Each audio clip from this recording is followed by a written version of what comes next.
আসসালামু আলাইকুম। প্রিয় দর্শক, দেখেন প্রতি 3 দিন পর পর আমার এখানে পানি দিতে হচ্ছে। যেমন এই যে পেঁপে গাছে এবং বেগুনের ভিতরে বিভিন্ন রকমের আমার এই ফসলাদি আছে, যেমন আপনার চিচিঙ্গা, বেগুন, পেঁপে, তারপরে সাম্মাম ফল, সব গাছে এখন আমার প্রতি 2 দিন অন্তর অন্তর আমার এখানে পানি দিতে হচ্ছে। কারণ এটা পাহাড়ি জায়গা, পাহাড়ি জায়গার কারণে এত বেশি পানি লাগতেছে। কারণ পানি দিতেই হয়, পানি না দিলে মনে করেন এই পানি দিছি এই নাই, কারণ এখানে অতি দ্রুতভাবে পানিগুলা টেনে যায়।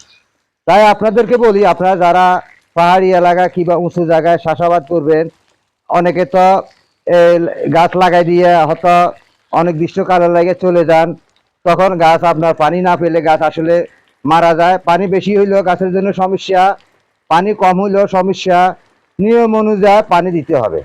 তাই এই যে আমি এখানে পানি দিয়ে দিচ্ছি, এখন আমার ইনশাআল্লাহ গাছগুলা অতি দ্রুতভাবে বেড়ে উঠতেছে। আমার আরেকটা প্রজেক্ট আছে, সেখানে কিন্তু অনেকটা গাছে নষ্ট হয়ে গেছে। কারণ পানির কারণে, অতিরিক্ত খরানের কারণে উপরে দিয়ে পানি দিলে হবে না, কিন্তু নিচে শুকনো থাকে অনেক সময়।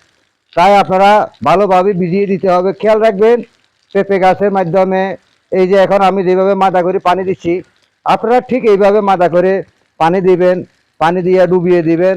তাহলে আর পেঁপে গাছে নিচেও পানি যাবে, যেমন শিকড় বাকরে পানিগুলো পাবে, পেঁপে গাছ আপনার অতি দ্রুতভাবে বেড়ে উঠবে। এই যে দেখেন এখানে আমি যে মাদাগুলা করছি, এখন আমি মাদার মাধ্যমে পানিগুলা দিয়ে দিচ্ছি। মাদার মাধ্যমে পানি দিয়ে দিতেছি কারণ এখান থেকে পেঁপে গাছে পানিগুলা টেনে নিবে।